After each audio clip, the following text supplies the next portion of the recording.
샬롬, 하나님과 동행하는 새벽기도회 달라스 임마누엘 교회 권성철 목사입니다. 오늘도 하나님과 동행하며 풍성함을 누리시는 저와 여러분이 되시길 주님의 이름으로 축복합니다. 오늘 말씀은 시편 37편 1절에서 6절까지의 말씀입니다. 악을 행하는 자들 때문에 불평하지 말며 불의를 행하는 자들을 시기하지 말지어다. 그들은 풀과 같이 속히 배임을 당할 것이며 푸른 채소같이 쇠잔할 것이미로다. 여호와를 의뢰하고 선을 행하라. 땅에 머무는 동안 그의 성실을 먹을거리로 삼을지어다.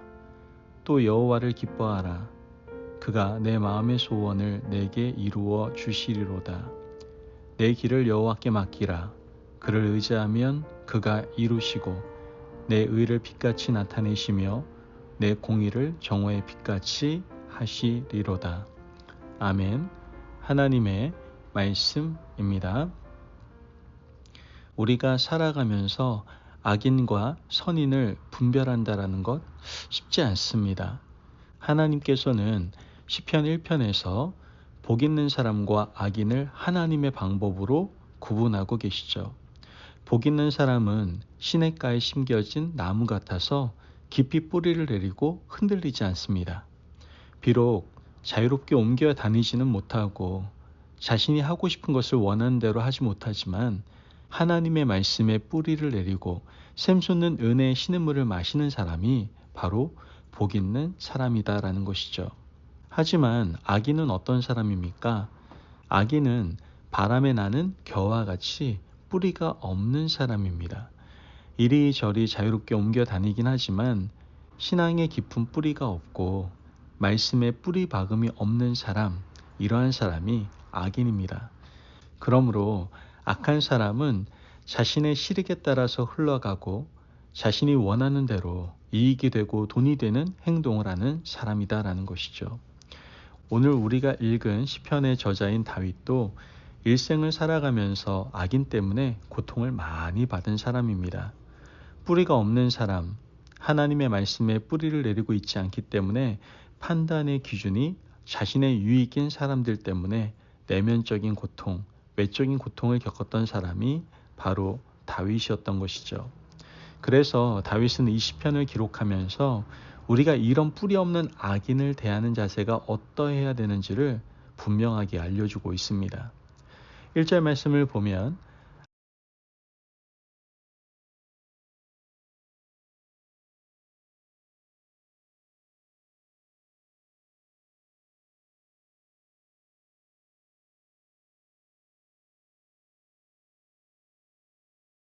바로 타인과 나 자신을 비교하기 때문입니다. 나는 나무가 되어서 자유롭게 옮겨 다니지도 못하고 교회에 뿌리를 박고 하나님의 말씀에 뿌리를 박아서 하고 싶은 대로 살지 못하는데 주위의 많은 사람들을 보면 자기가 원하는 대로 세상을 살고 자신이 원하는 대로 물질을 쓰고 살아간다는 것이죠. 그러한 사람을 보면 불평이 절로 나오고 시기심이 생깁니다. 왜 그렇습니까?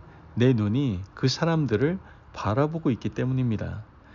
악을 대하는 우리의 태도, 악한 사람들을 대하는 믿음의 사람들의 태도는 그 사람들을 바라보지 말고 그들과 우리 자신의 인생을 비교하지 말라고 말씀하고 있습니다. 여러분, 비교하는 것은 하나님의 백성으로서는 절대 해서는 안 되는 일입니다. 하나님께서 천지를 창조하시고 여섯째 날 인간을 만드신 후에 보시기 심히 좋았다라고 말씀하셨습니다. 하나님께서 보시기에 심히 좋았던 나를 왜 타인과 비교하십니까?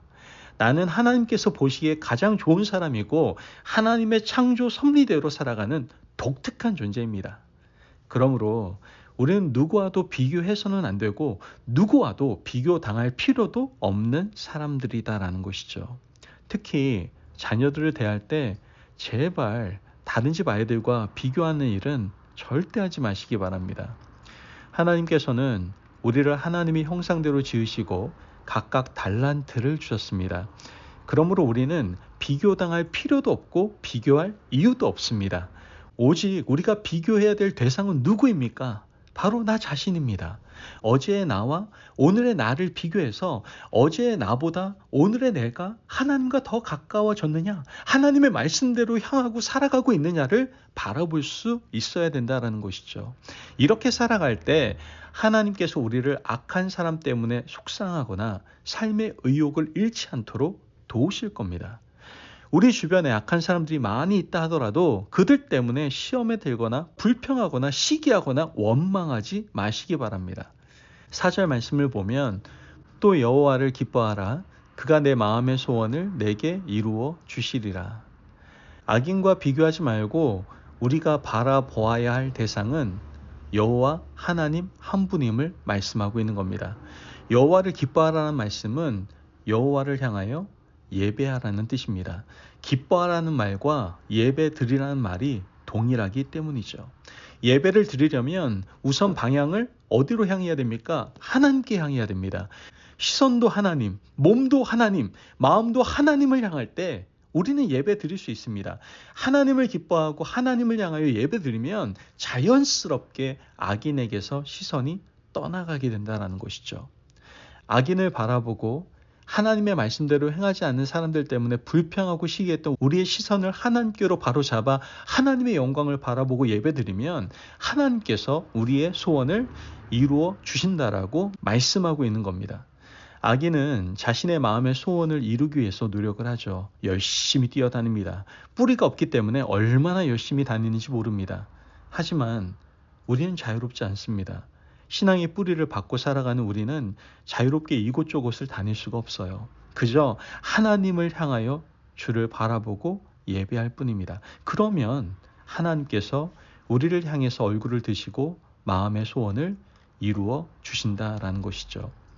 부디 세상을 바라보지 마시고 악인 때문에 마음도 상하지 마시고 주를 향하여 성실히 예배드리며 주님께 무릎 꿇으시기를 바랍니다. 그때 하나님께서는 우리의 소원을 이루는 크고 놀라운 은혜를 부어 주실 줄을 믿습니다. 이어서 하나님께서는 우리에게 원하시는 것을 말씀하십니다. 5절 말씀을 보면 내 길을 여호와께 맡기라. 그를 의지하면 그가 이루시고. 뿌리를 내리고 살아가는 사람들은 자유롭지 못해서 스스로 모든 일을 할 수 없습니다. 그러므로 우리는 하나님께 맡길 수밖에 없는 거예요. 하나님께 염려를 맡기면 그 염려는 누가 책임지십니까? 하나님이 책임지십니다. 우리가 하나님께 자녀를 맡기면 하나님이 우리 자녀를 책임지시고 하나님께 우리의 인생을 맡기면 하나님이 우리의 인생을 책임져 주시는 겁니다. 자꾸 내가 책임지려고 하면 악인처럼 분주할 뿐입니다. 여러분, 어떻게 나 스스로 우리 인생을 돌보고 책임질 수가 있겠습니까? 어떻게 우리가 우리 자식들을 다 책임질 수가 있겠어요? 하나님께 맡기시기를 바랍니다. 그러면 주께서 우리를 책임져 주십니다.